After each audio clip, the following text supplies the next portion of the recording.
I've always wanted to meet Ray Bradbury. You think of the writer of those excellent science fiction stories and those memoirs and those autobiographical tales and, of course, the novel of the future, A Bleak Future, Orwellian Fahrenheit.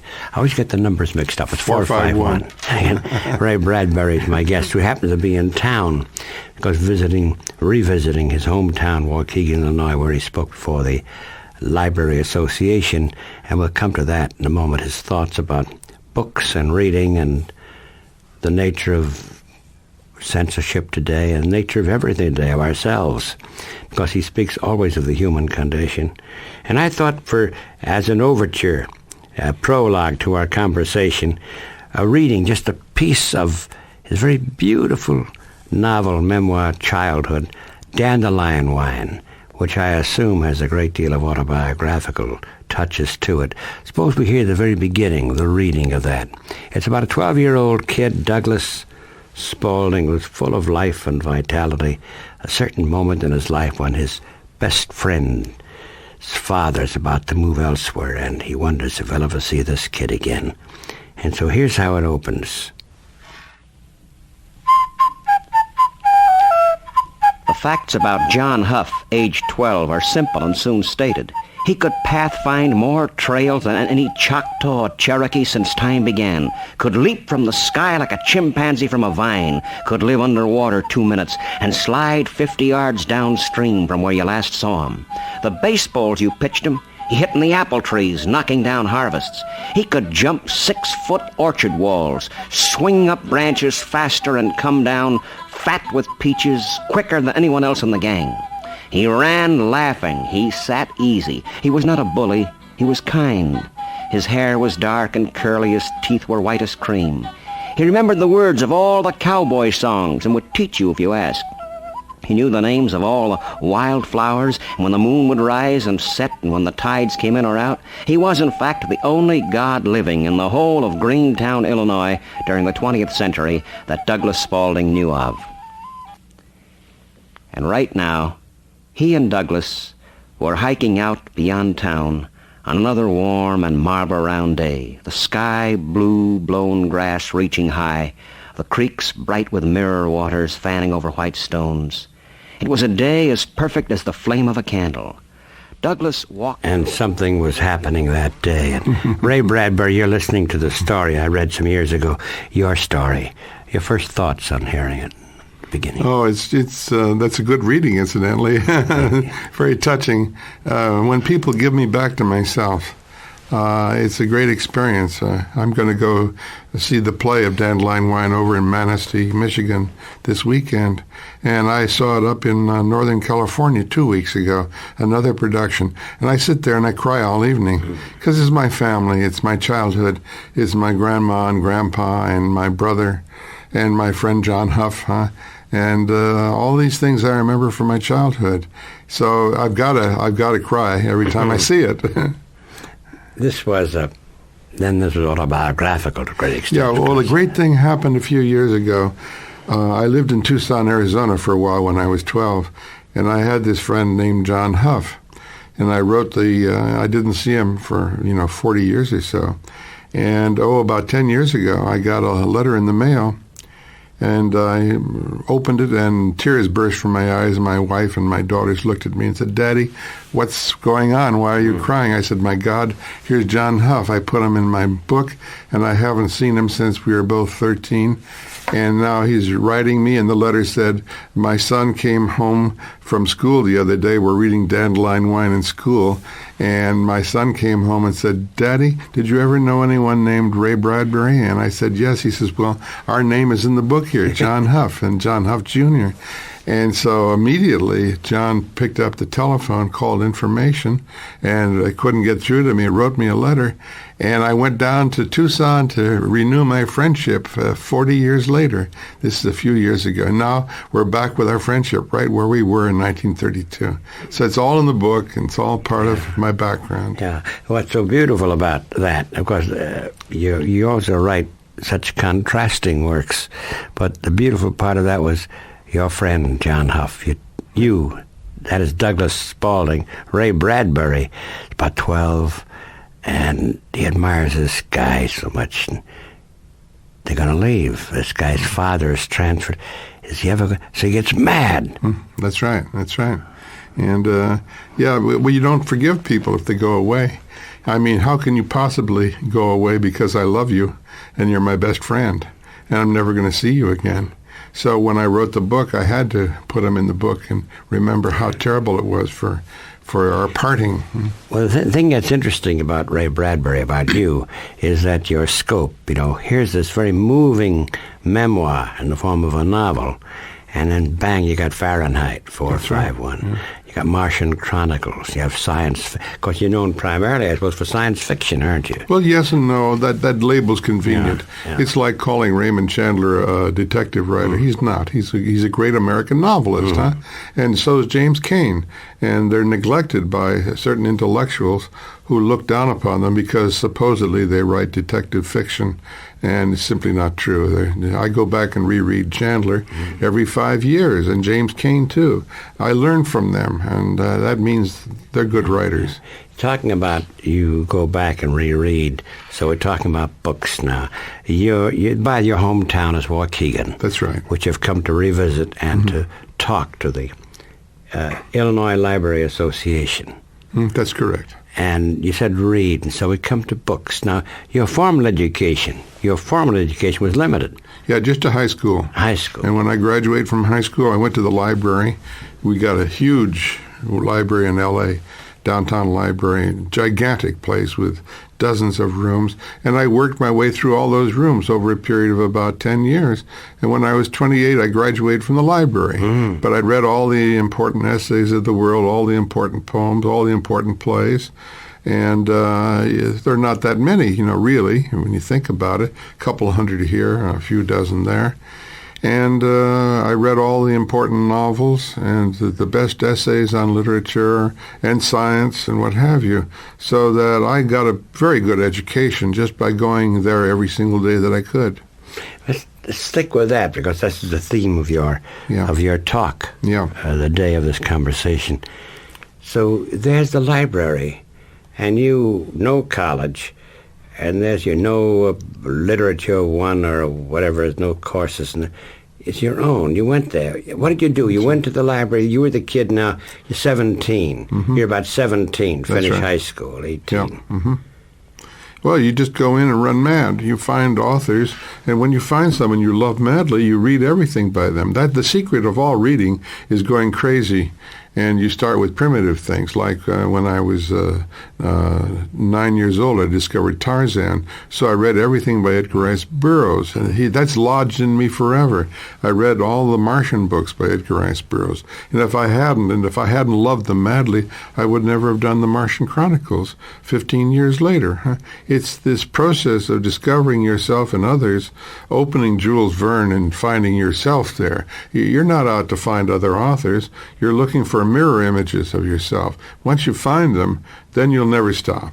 Then you found H.G. Wells later. I collected comic strips like crazy. I collected all of Prince Valiant for 30 years. I wrote love letters to Harold Foster, who drew it, and because I professed my love for him and Prince Valiant, he sent me 2 immense Sunday panels that are priceless, the originals, and I have them in my study at home. I suppose they're worth about $20,000 a piece now, but I'm never going to sell them. I'll give them to the Library of Congress, 10, 15, 20 years from now. So it's this kind of doing what you want to do in spite of people criticizing you, collecting Buck Rogers, collecting Flash Gordon, and Tarzan. I still have all those strips put away, and then once or twice a year I get them out and look at them. And the same excitement, they haven't aged. They haven't become childish. They had the element of goodness, quality in them, just as Jules Verne had, and they last forever. What is it that led you to reading? Was it something in the family? Was it an older brother or someone? What led you to have this hunger for? Well, I came from a publishing family. My great-grandfather had published newspapers in Waukegan. And they had a printing operation here in Chicago. They printed law briefs. So did my grandfather. And he had his own newspaper. And I grew up in a library in my grandparents' house, a pretty good library there in the front room, and a whole section of fairy tales, Alice in Wonderland, the Oz books that my Aunt Neva read to me. And she's the one that changed my life, and she's still alive. She's 82. She brought me down to the Art Institute. She took the Chicago Opera. She made costumes for them. She took me to the Century of Progress Fair, which drove me wild with excitement. So her impact on my life was the beginning of everything when I was 3. But you mentioned publishing family, Waukegan's Son, was it? No. Before it was the New Sun. The family was known Ward Just's family. Ward Just, yes, the novelist. His father, to his family, published in Waukegan. Yeah. Too. They had my great-grandfather was mayor of the town for a while. It doesn't mean much, but nevertheless he was, huh? And growing up with that background and the love of books from my grandparents' side of the family. So it leads to an obvious question, doesn't it? The question, reading today, books, the effects of electronics, TV, radio. So we come to reading. Mm-hmm. So what have your observations been because you receive letters from people, I know you go around the country, aside from your writing? Well, I said at the library meeting today in front of 800 librarians, I would say, it's time that immediately, next week, next month, we test all of the first grade teachers and all of the kindergarten teachers to make sure they're teaching reading. And we have a test period for the next year. And if at the end of that year, all those teachers are not teaching reading, they get fired because we're losing another generation now. And you can't read books in the 2nd grade unless you learn to read them in the 1st or the 8th grade. We have all these refined scientific study classes in the 7th grade, but no one can read them, so they're useless. So we have to be rough. We have to say to teachers, you got to take the same test you take and I take. What is it? When I publish a new book, if you don't like it, I'm out of work. I stick my neck out. And if you don't like it, if the librarians don't like it, I'm fired. So it's got to be with teachers in the 1st grade. If at the end of the 1st year we test you, we test the students, and you haven't taught them to read, there goes our civilization. See, it's a crisis, a terrible crisis, and you cannot cripple these children. So we'll give you 1 year to pull up your socks. And now the quality teachers hearing me say this will know what I'm talking about. The ones who don't teach reading will hate me because I'm going to test them and I'm going to get them fired if I can.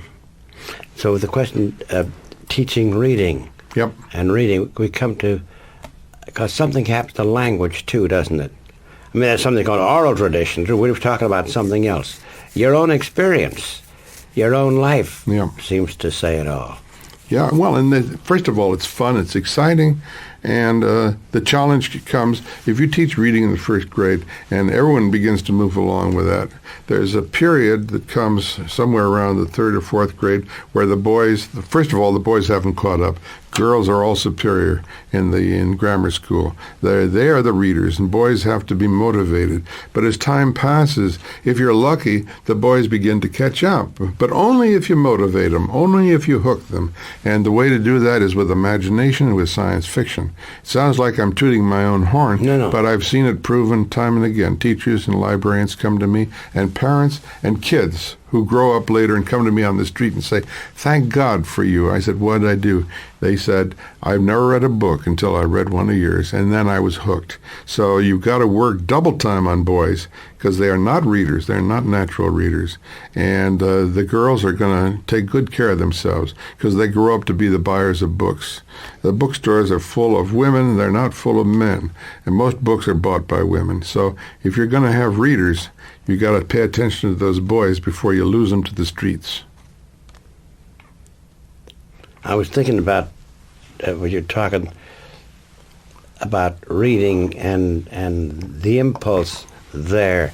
How then, aside from school, there has to be something else, because we think of diversion so much. There was less diversion than there's today. That's true. And less easy way. Take the program Sesame Street, one of the better programs. Yet there was a young educator named Neil Postman, who wrote a book called Amusing Ourselves to Death. Amusing Ourselves to Death. His point is it's too easy. Sometimes, because reading is an adventure, learning is an adventure. That's right. It's also hurling certain obstacles, too. Well, it's. I think each of us has an automatic buffer state in there somewhere where we know we're full up on a certain thing. And perhaps easiness can be a threat, but I've observed in my own daughters over the years. We were watching 77 Sunset Strip one night, 25 years, 30 years ago, and my 9-year-old daughter got up and left the room. And I said, "Oh, where are you going?" She says, "I'm going to go read a book." She said, "Oh," I said, "How come?" She says, "I know what's going to happen next." So she was full up. We grew up on cowboys and Indians every Saturday afternoon. They were pretty stupid, most of them. Jack Holt and Tom Mix, we loved them dearly, but it's pretty moronic. But a certain time comes in your life when you're ready for Jules Verne, huh? And you say, "Goodbye, Tom Mix. I love you, and I always will love you."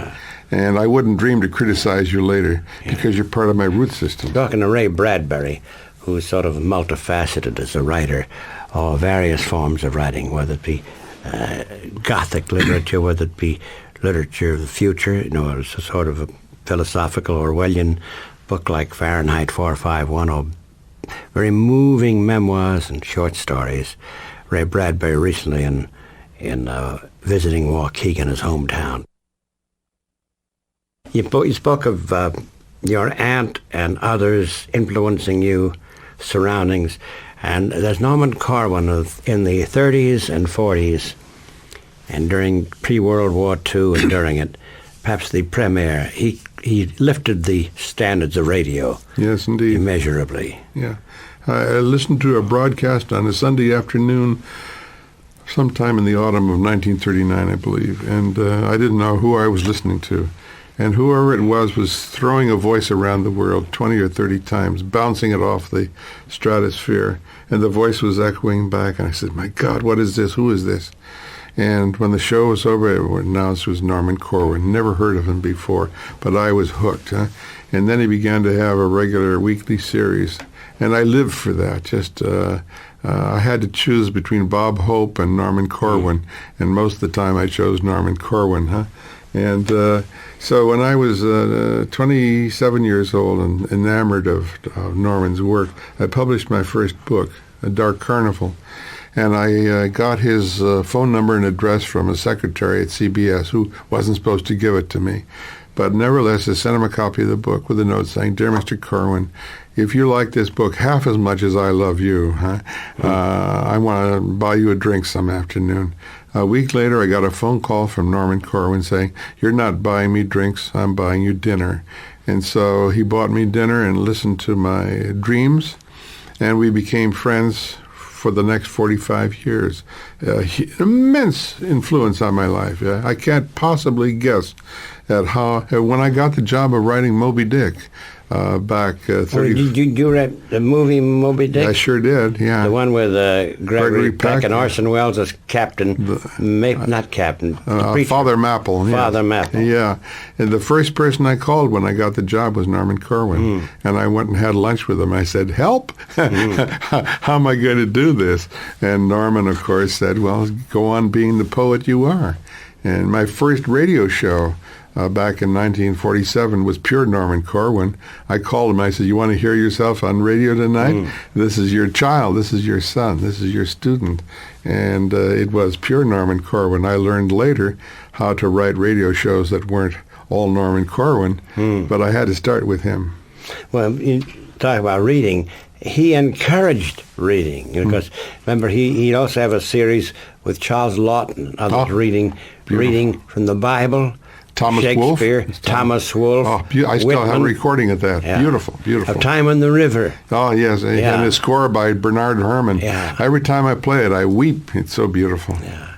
So there was someone, radio, encouraging reading. We come back to that again. That's right.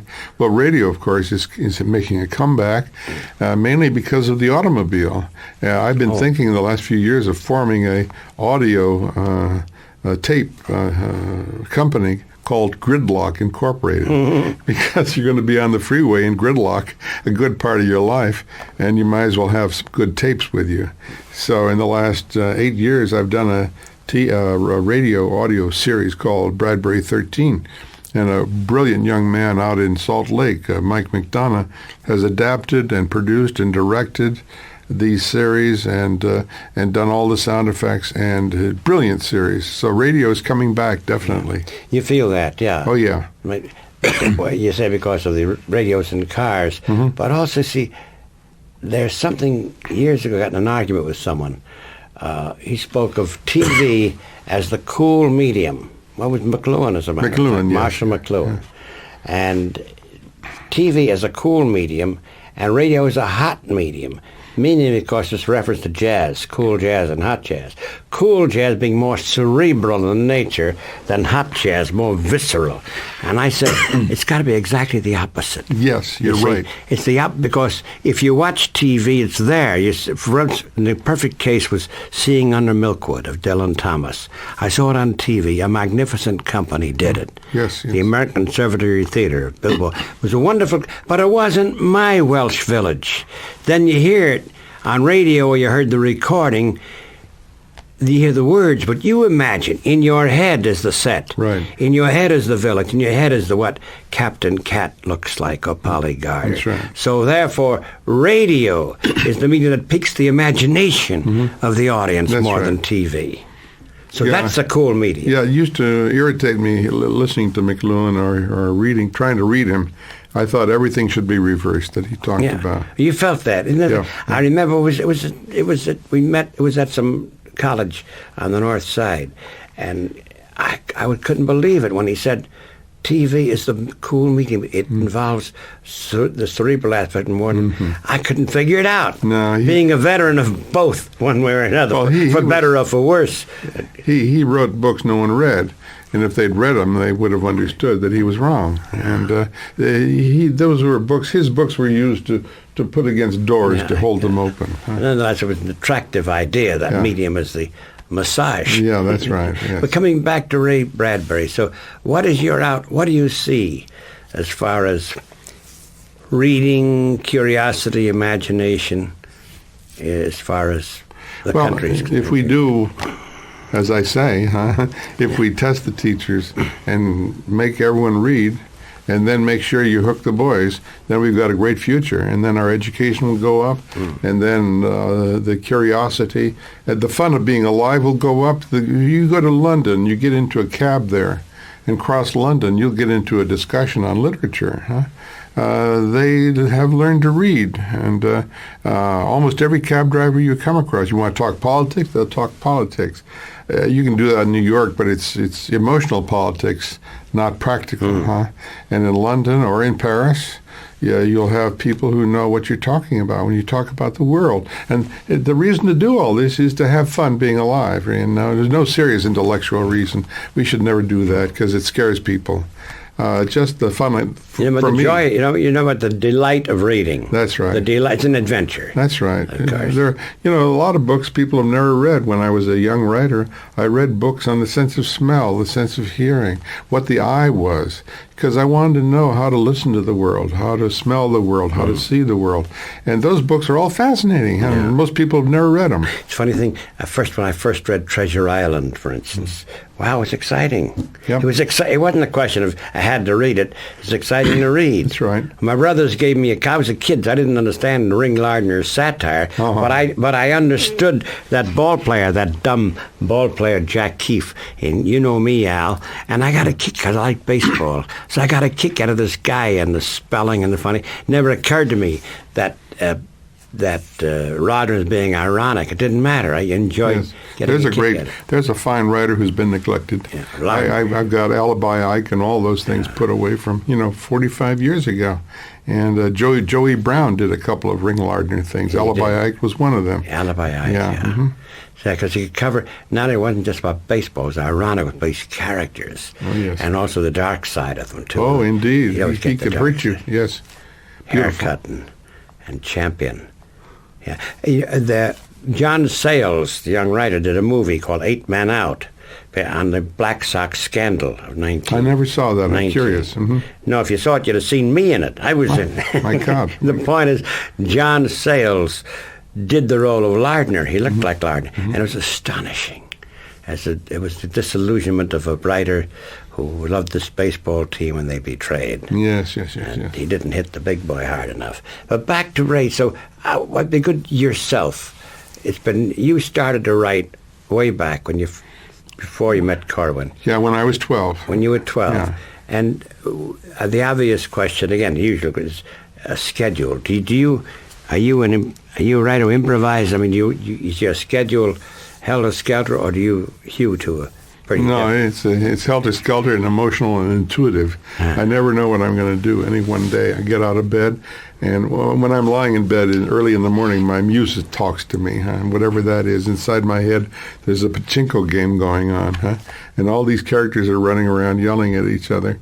And when the one that yells the loudest gets written that morning, so I got out of bed, run to the typewriter, and 2 hours later I finished a short story or part of a play or part of an essay. And it's all emotional. I write endings first, beginnings, middles, and then I put them together later and say, how do they all fit? I don't worry about it. I wrote a novel which came out last year, Graveyard for Lunatics, about Hollywood when I used to work at the various studios. But it was inspired by a journey I made coming back from Europe on the Elizabeth II 6 years ago, and I saw a man with a destroyed face, like he'd been shoved into a furnace and burned and melted, And when I saw him in the hallway going to my cabin, 2 seconds after I passed him, I burst into tears. I couldn't imagine how he had lived with that face. When I got over to Paris, I couldn't forget that man. I saw him every night at a table nearby having dinner with his wife and daughter and laughing and enjoying life and drinking champagne. Made me ashamed of myself, that this man could find joy in the world through love and family. So I got to Paris, and I had a portable battery-operated typewriter, completely silent, and every night at midnight I would sit at my typewriter in the dark, couldn't see what I was doing, and my wife was asleep, and I wasn't bothering her, and I would do 6 or 7 pages every night at midnight for 10 nights, and I wrote 150 pages of a novel about a man I didn't know, And when I got home, I spent another year finishing 600 pages without ever reading it, And I didn't want to know what I'd done the day before. And at the end of a year, I took the book out and read it and said, hey, it's okay. I think I'll go on with it. But it's got to be intuitive. It's got to be mysterious. You mustn't know what you're doing. I met Fellini in Rome years ago, and I said to him, Federico, I hear that when you are making a film, you don't look at rushes. Is that true? He said, that's right. I said, why do you do that? He said, I don't want to know what I'm doing. I want to beckon my intuition out by ignoring it. I turn away and I do something, and then it taps me on the shoulder and says, hey, would you mind putting this in? But that's the way to write. That's the way to act. That's the way to live. That's what we're doing right now. Yeah. Right in this conversation, the audience can guess it's wholly improvisational. Yeah. No net. the whole point is precise, and so it's the way you work. It's hunch, intuition, and impulse. No net. I'm going to write that down. That's my next article. But the point is, it's not that you have got planned in your mind, beginning, middle, end. No, it's there. The fun would be spoiled then, because I never know what my characters are going to say. Yeah. You mentioned Fellini. Long ago, he was working on doing some interviews in Europe. The Cinecittà, I think is the place to go. He was doing the dubbing for Fellini 8.5 of the English voices dubbing. But while there, he says, sure, come on, ask me some questions. And had the tape recorder. And I says, well, when you do something, is there always a touch of autobiography to it? He says, if I did the tale of a fish, it would be autobiographical. Yeah. He made it, of course, every aspect. Yeah. But the one thing I never forgot, and you can take off on this, when you did, I said, why did you choose for La Dolce Vita, the central figure, a gossip columnist? Marcello, a Yeah. gossip columnist. Guys, we find them in every city. Yeah. Tidbits, gossip. Why'd you choose him? He has no value. Yeah, One day yeah, it's yeah. Christ in the plane, next day it's a black guy by this woman. He says, because the gossip columnist in our society today is the Herodotus of our time. He is our historian. Yeah. He's bringing out trivia that becomes part of our very lives. right. And you can't tell trivia from the real. And so he hit something very strong good. there. Oh, What are he's- your thoughts about that? Oh, well, he's absolutely correct. And see, we don't trust our politicians, and we don't have royalty. So the substitute, this is a cliche, our substitute royalty is motion picture stars and radio stars and rock performers. And of course, the rock performers are the worst of the lot. I mean, really dreadful bunch. But they have talent, and we have to recognize that. But really, you don't want to be around them. So therefore, their material, they're our royalty, they're our bad royalty, and sometimes excellent royalty. And when Clark Gable dies, or John Wayne especially, when he died, a whole history of imagination died with him. We all believed that we knew him. And we all, when I saw him on the street once, my immediate reaction was, hi. And of course, I didn't know him.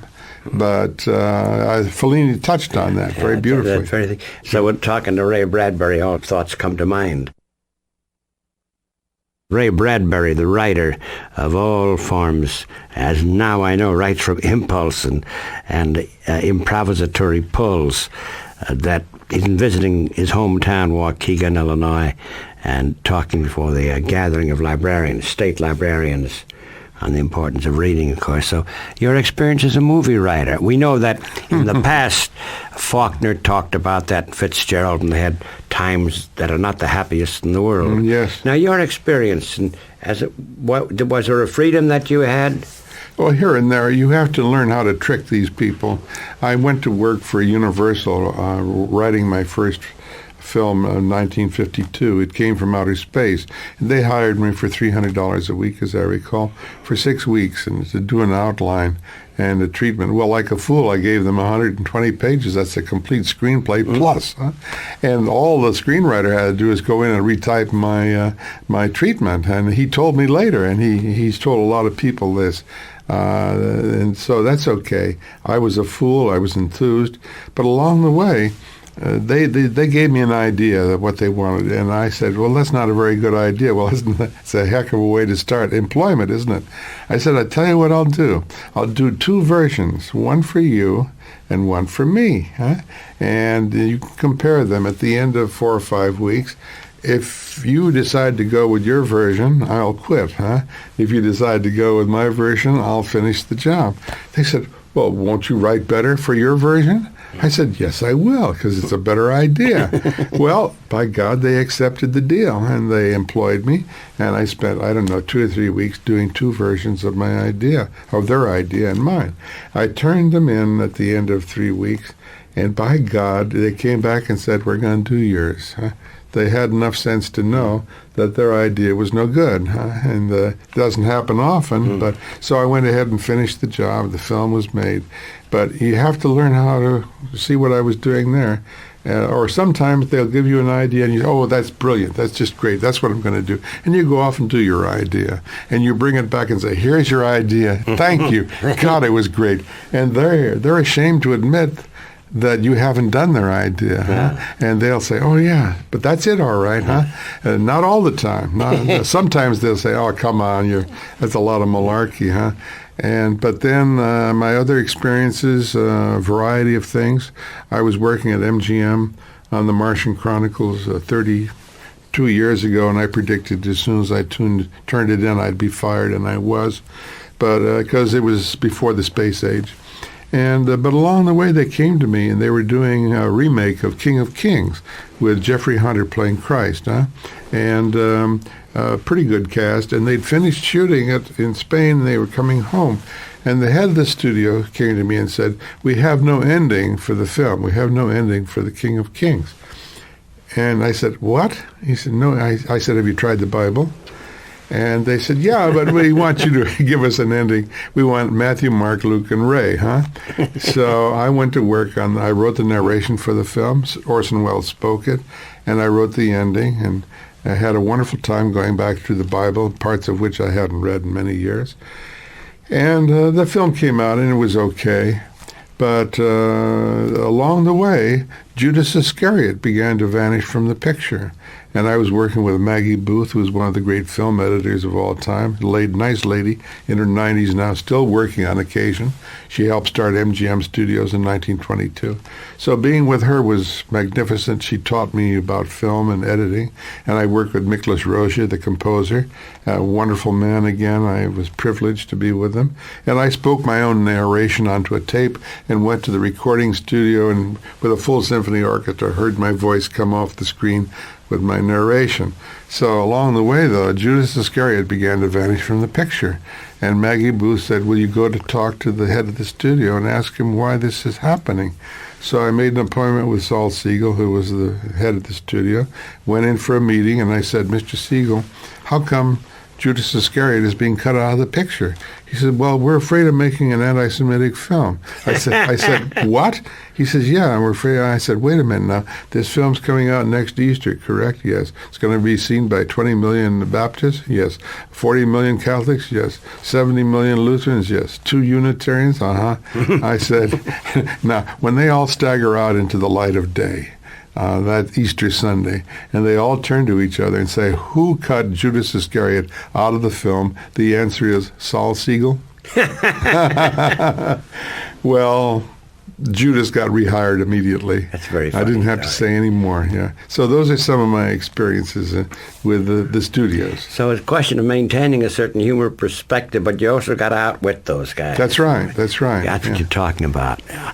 But talking to Ray Bradbury, what are I suppose the obvious question is, this moment now, or this period in your life, is there a project you're on, I assume? Yeah, I just published a new book called Yestermorrow, Obvious Answers to Impossible Futures, because I've... Yes, tomorrow? Yes, tomorrow.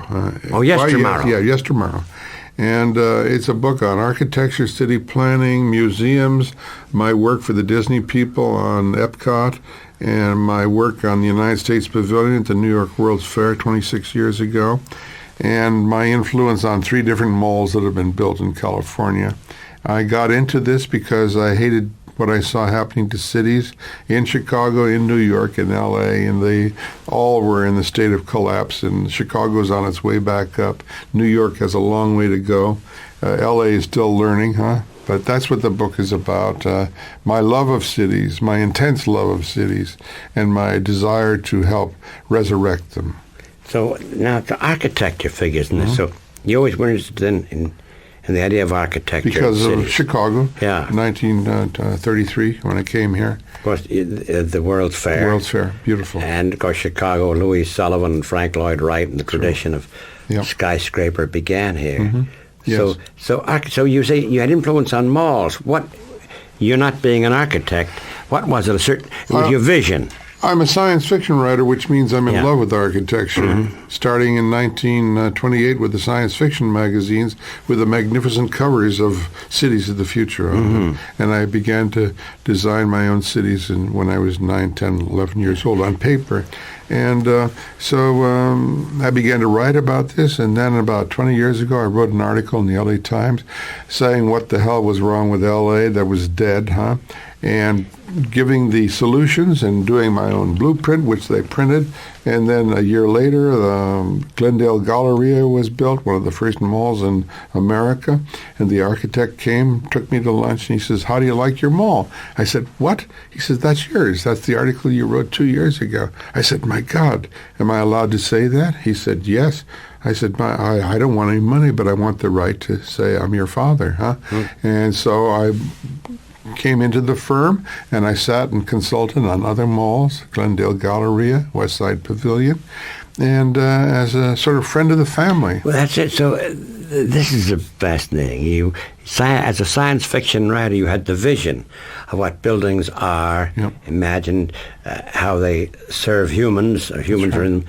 And so this became the basis of some of the buildings actually constructed. Three malls now. Yeah. And I've also done some work on Euro Disney, which is opening outside of Paris, April 12th. I'm going to go over for the opening. And I've worked with the Disney people. I sat with Roy Disney and a lot of his friends John Hench at the Disney studio 4 years ago, because they called me on the phone and said, will you come in and tell us who we are? And I said, my God, don't you know? And they said, no, but we think you know us better, so we'll pay you to come in. Did you follow Buckminster Fuller's Not that ideas? much. No. He came late in life for me, and I was already on my way, and I only met him once, but I have total respect for him, and I'm sorry that we didn't Because meet. he worked in that view. That's And right. He was a scientist, of course, engineer, but he worked on that vision idea, that improvising all the time. Again, you in writing. It's funny how your ideas match his. Mm-hmm. His as the designer, architect, or whatever you call him, scientist. You as a writer, working from that same impulse, that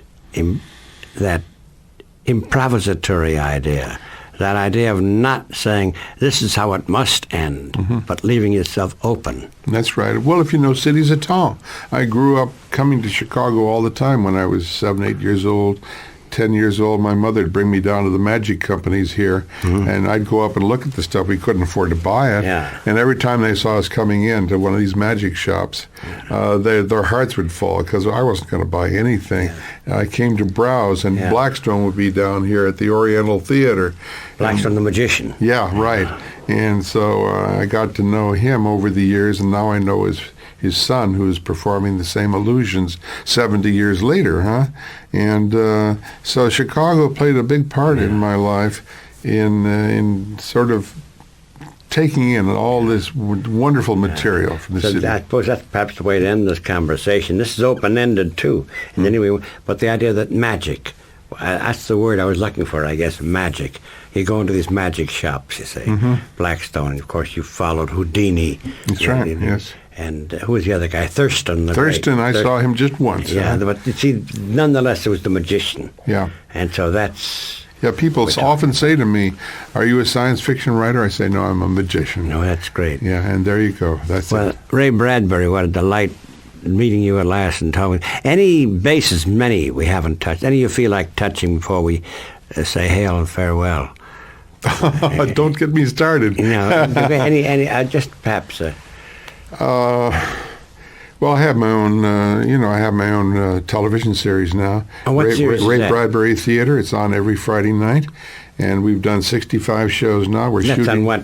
It's on USA Cable. USA And Cable. we've done all these short stories of mine, and I've worked with people like Peter O'Toole, which is very exciting, and a lot of good people. So I hope maybe somewhere along the line, late some Friday night, some people may tune in, and I'm very proud of what we've done.